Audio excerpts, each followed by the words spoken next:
Good morning students. आज हम लोग क्लास 7 में चैप्टर 3 हिस्ट्री की बात करेंगे। ठीक है, इसमें हम लोग पढ़ेंगे कि कैसे न्यू किंग्स और किंगडम्स आए, a case of study of Cholas के बारे में। जैसे हम लोग सेकंड चैप्टर पढ़े थे a case of study of the Rajput period, उनके बारे में कि कैसे उनके न्यू किंगडम्स और स्टेबलाइज हुए। आज हम लोग पढ़ेंगे कि दक्षिण भारत का एक सबसे इम्पॉर्टेंट यानी साउथ इंडिया का सबसे इम्पॉर्टेंट जो किंगडम्स था यानी चोलास किंगडम, उसके बारे में हम लोग डिस्कस करेंगे। ठीक है, तो कहा जा सकता है कि इसमें हम लोग पढ़ेंगे कि साउथ इंडिया में कैसे रूलर चलते थे उसके बारे में। ठीक है ना, उसमें इम्पॉर्टेंट हम खासकर फोकस डालेंगे चोलास पर। ठीक है, आगे दिए स्टूडेंट कि चेराज एंड चोलास एंड पांड्याज, ये याद रखेंगे स्टूडेंट।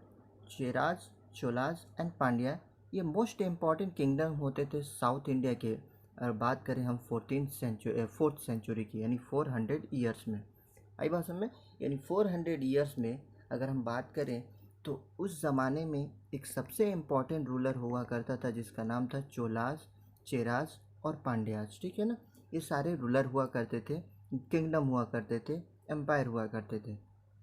आगे दिया है फोर्थ सेंचुरी में अगर बात करें कि इमर्ज चालुक्य, जो चालुक्य थे, ठीक है, कर्नाटका और पल्लव का जो शासन था आंध्र प्रदेश और तमिलनाडु में, इनका ये फैला हुआ था। यानी पूरा चालुक्य और जो पल्लव थे ये पूरी तरह से फैले हुए थे। कहाँ पर स्टूडेंट? तो चालुक्य कर्नाटक में और पल्लव जो थे आंध्र प्रदेश और तमिलनाडु के बॉर्डर के इलाकों में फैले हुए थे, इनका किंगडम था।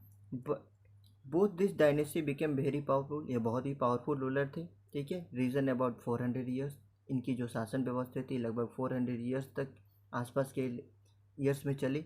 However with the several of 4 times the Cholas started emerging again a great power in South India around the 8th century। लेकिन बाद में जब चोलाज ने स्टार्टेड किया क्या, इमर्जिंग करना, एक दोबारा तरीके से स्टेबलाइज करना, किसको हराने के बाद? तो पल्लव किंग और अदर लोकल रूलर्स, जो जितने भी रूलर्स थे लोकल, और पल्लव को हराकर चोलाज 8th सेंचुरी में, कितने सेंचुरी में स्टूडेंट? तो 8th सेंचुरी में पहली बार, जो 4th सेंचुरी में एक बार शासन कर चुके थे, एक बार फिर से स्थापित किए, स्टेबलाइज किए। किसको हराने के बाद स्टूडेंट? तो पल्लव और अदर लोकल जो रूलर थे उनको। एक कहा जा सकता है कि उसके बाद चोलाज ने एक बहुत ही पावरफुल नेवी और एक्सपीडिशन श्रीलंका तक और मालदीव तक अपने पूरे एक्सपेंशन किया, यानी अपनी रूलिंग पावर को बढ़ाया। यानी इतने कंट्रीज तक और साउथ ईस्ट एशिया तक भी इसने अपने किंगडम को एक्सपेंड किया। किसने स्टूडेंट? तो चोलाज ने। आगे स्टूडेंट हम बात करेंगे कि फ्रॉम द मिड 19, अगर बात करें हम 19th सेंचुरी यानी लगभग बीच वाले साल में, ठीक है ना, यानी हो सकता है 850, ठीक है ना, इसको मिड 19th सेंचुरी बोलेंगे। मिड 19th सेंचुरी में और 12th सेंचुरी में एडी तक चोलाज रूल ओवर तमिलनाडु, चोलाज ने शासन किया तमिलनाडु पर, कुछ पार्ट्स आंध्र प्रदेश के और कुछ पार्ट कर्नाटका के। ठीक है ना, बात समझ में आ गई स्टूडेंट। यानी सबसे इम्पॉर्टेंट रूल है जो बहुत दिनों तक शासन किया भारत के साउथ इंडिया के तमिलनाडु, आंध्र प्रदेश और कर्नाटका के इलाकों में। आगे दे स्टूडेंट्स कि इसके इम्पॉर्टेंस कुछ किंग्स हैं, उनके बारे में हम लोग पढ़ेंगे। ठीक है, पहला इसमें आता है स्टूडेंट कि विजय आलय, क्या नाम है इसको स्टूडेंट? विजय आलय। इसका रूलर जो चला था, पहला चीज़ याद रखेंगे, 846 से लेकर 871 एडी तक ही स्टेबलाइज द इम्पेरियल। इसी को कहा जा सकता है कि इसने चोला एम्पायर की क्या की? दोबारा से स्टेबलाइज किया। आई बात समझ? यानी विजय आलय को हम बोल सकते हैं कि इसी के द्वारा स्टेबलाइज किया गया चोला एम्पायर को। कहाँ पर स्टूडेंट? तो तमिलनाडु और कर्नाटक के कुछ आसपास के इलाकों में। आगे दिया है इसकी कैपिटल जो होती थी उसका नाम था स्टूडेंट तंजावुर। यानी इसकी कैपिटल विजय आलय की उस ज़माने में during the middle of 19th century, यानी बात करें middle of the 19th century, यानी इसके दौरान में। हिज ग्रैंडसन, उसके बाद इसके ग्रैंडसन प्रणतका यानी प्रणतका फर्स्ट 907-955 में became the king after his death. यानी इसके डेथ के बाद इसका ग्रैंडसन प्रणतका फर्स्ट 907 में और 955 तक रूलिंग किया। ही कंक्यूर मदुराई, उस समय मदुराई एक बहुत बढ़िया सिटी हुआ करता था दक्षिण साउथ इंडिया में, वहाँ पर डिफीट कर पांड्या रूलर्स को हराया और रूलर्स ऑफ लंका जो लंका के शासक थे उनको हरा कर बहुत सारे डिफीट करके इन्होंने अपना शासन किया। किसने? प्रंत का जो ग्रैंड सन था विजयालय का।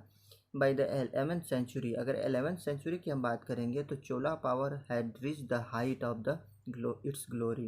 यानी सबसे अगर बात करें कि चोला एम्पायर कब सबसे ज़्यादा उन्नति पर था, यानी सबसे ज़्यादा ग्रोथ पर कब था, तो 11th सेंचुरी में। और राजा राज फर्स्ट और उसका पुत्र यानी son Rajendra Chola were the two prominent rulers of the dynasty. इसके दो इम्पॉर्टेंट रूलर्स थे। आई बात समझे? यानी पहली चीज़ हम इसमें याद रखेंगे स्टूडेंट कि विजयालय जो स्टेबलाइज किया था इम्पीरियल चोला को यानी मिड 19th सेंचुरी में, उसके बाद इसका जो ग्रैंड सन था जिसका नाम था प्रणतिका, इसने शासन किया कब स्टूडेंट? तो 977 से लेकर 955 तक जो इसके डेट हो गई था। इसके ग्रैंडसन ने शासन किया। ही कंक्यूर उसने अपने शासन में मदुराई को पांड्या से क्या कर लिया स्टूडेंट? जीत लिया, यानी उनको हरा कर, और श्रीलंका के भी रूलर्स को हराया। 11th सेंचुरी में अगर बात करें तो चोला एम्पायर अपने सबसे हाइट्स ग्लोरी पर था। इसका मतलब क्या था स्टूडेंट? वो सबसे उन्नति पर था। और इसके दो इम्पॉर्टेंट किंग हैं जिनका नाम है राजा राज फर्स्ट और उसका बेटा राजेंद्र चोल। हम लोग बात कर रहे हैं स्टूडेंट कि राजा राज चोल सेकेंड जो रूलर था जिसका नाम क्या था स्टूडेंट? राजा राज फर्स्ट, जो 985 से लेकर 1014 AD तक इसने रूलिंग किया। जो सेकेंड रूलर था, थर्ड रूलर हम बात करेंगे क्योंकि उसका ग्रैंडसन जो विजयालय का प्रहतिका था उसने शासन किया। उसके बाद थर्ड जो इम्पोर्टेंट किंगडम आया, ठीक है ना, जिसका नाम राजा राज फर्स्ट था। He was the important Chola king, बहुत इंपॉर्टेंट किंग था क्योंकि इन्होंने कंक्यूर किया मालाबार कोस्ट को चेराज से in order to control the Arab trade. क्या करने के लिए? कि अरब से वो आसानी से ट्रेड कर दे। जो ये इंडिया के साउथ पार्ट है ना स्टूडेंट्स, ये वाला जो पार्ट है हम इसको बोलते हैं मालाबार कोस्ट, और यहीं से अरब से क्या होता था स्टूडेंट? तो ट्रेड होते थे। इसको कंक्यूर करने के लिए जो चेराज के कब्जे में था, जो दक्षिण भारत का यानी साउथ इंडिया के एक इम्पॉर्टेंट रूलर थे, उनको हराकर राजा राज फर्स्ट ने उस अरब ट्रेड के व्यापार को बढ़ाने के लिए उनको हराया। He took the some territories of Mysore, उन्होंने कर्नाटक के मैसूर के कुछ पार्ट को जीता। तंजाउर आगे दिया है ट्रेनवेकोर, और उसके बाद कुर्ग जो कर्नाटक में ही पड़ता है, वहाँ भी इन्होंने क्या किया? उसको कंक्यूर किया यानी उसको जीता। आगे दिया है स्टूडेंट कि दस ही एक्सटेंडेड, बहुत सारे इन्होंने युद्ध जीते और हराया और अपने शासन को नॉर्थ से साउथ इंडिया तक स्टेबलाइज किया, यानी यहाँ तक अपने शासन को क्या किया स्टूडेंट? बढ़ाया। He built a powerful army and navy, इनके पास एक पावरफुल नेवी भी थी। He was very good and brave warfare, और यह खुद अच्छे एक वॉरफेयर और ब्रीव यानी बहादुर वॉरफेयर यानी युद्ध करने वाले व्यक्ति थे। He control island of the sea like the Lakshadweep, यानी जो आजकल हम लक्षद्वीप और मालदीव बोलते हैं, यहाँ पर भी उन्होंने क्या किया? कंक्यूर किया, यानी इसको भी अपने कब्जे में लिया। किसने? राजा राज फर्स्ट ने। इन द नॉर्थ अगर बात करें हम नॉर्थ में, तो next the north west part of the Ganga, इन्होंने गंगा के नॉर्थ वेस्ट पार्ट को भी अपने अंदर क्या किया? इंक्लूड किया। He build the Brihadeshwara temple of the Thanjavur, और इन्होंने ही बनवाया था बृहदेश्वरा टेम्पल जो तंजाउर में है, या राजेश्वरा टेम्पल, इसको हम राजेश्वरा टेम्पल भी बोलते हैं, जो लॉर्ड शिवा को डेडिकेटेड है। आई बात समझ?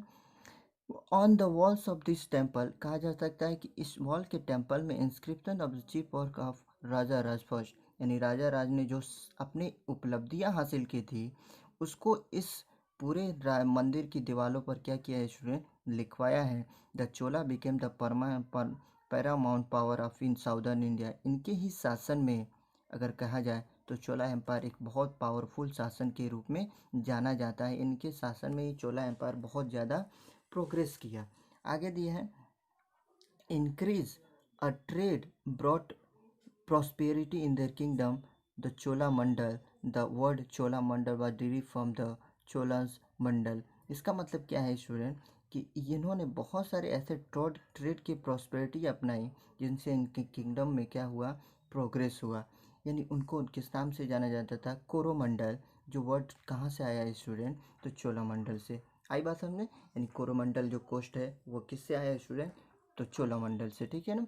आगे हम लोग बात करेंगे स्टूडेंट कि राजेंद्र चोल जो सेकंड रूलर था, किसका, फोर्थ रूलर अगर हम कहेंगे तो, और इम्पोर्टेंट में अगर बात करेंगे तो थर्ड रूलर। तो राजेंद्र जो चोला था किसका बेटा था, राजा राज फर्स्ट का। ही कंक्यूर्ड द होल ऑफ श्रीलंका, ठीक है ना। जो होल श्रीलंका था उसको जीतने का प्रयास किसने किया स्टूडेंट, तो राजेंद्र चोल ने।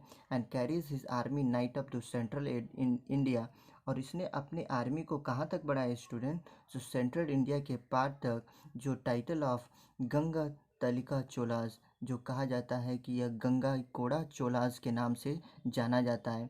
ही अटैक द पाला किंग्स ऑफ बंगाल, इसने पाला किंग बंगाल पर ही आक्रमण कर दिया। उड़ीसा में भी डिफीटेड किए बहुत सारे छोटे छोटे जो किंगडम थे उनको, यानी बंगाल तक भी पहुँचे और उड़ीसा तक भी। In then annex the island of the Andaman and Nicobar, और यहाँ तक कि अंडमान और निकोबार जो आइलैंड थे वहाँ भी उन्होंने बहुत सारे ऐसे पार्ट को कंक्यूर किया यानी जीता। आई बात समझ में स्टूडेंट। आगे दिया स्टूडेंट कि जो Nicobar humble the kingdom of Shivraj Sumatra which include Malaya peninsula and the Sumatra. Sumatra Indonesia का एक पार्ट है, द्वीप है, उसका आइलैंड है। उस भाग को भी जीतने का सबसे पहले प्रयास किसने किया स्टूडेंट, तो राजेंद्र चोल ने, जो राजा राज फर्स्ट का क्या था, सन था। आगे दिया student, thus the companion resembled that the Samudragupta in many ways. Under him the trade with Southwest Asia flourished. He built a new. अगर कहा जा सकता है कि पहले हम लोग 6 क्लास में पढ़े होंगे, ठीक है, समुद्रगुप्त ने जैसे शासन किया था स्टूडेंट, उसी तरह का शासन व्यवस्था अगर चलाने का प्रयास किसने किया था स्टूडेंट, तो राजेंद्र चोल ने। आगे दिया ही बिल्ट अ न्यू कैपिटल, उसने अपनी एक नई कैपिटल बनाई जिसको गंगाई कोड़ा चोलापुरम बोला जाता था और उसका नाम दिया था। He also built a magnificent palace beautiful temples there, और इस यहाँ पर उसने बहुत सारे ऐसे मंदिर और ऐसे प्लेसेस पैलेसेस यानी महल को बनाए जिससे कि लगे कि हाँ ये उनकी कैपिटल है। ये थे आज के बाद, आगे हम लोग कल बात करेंगे स्टूडेंट। Okay, thank you.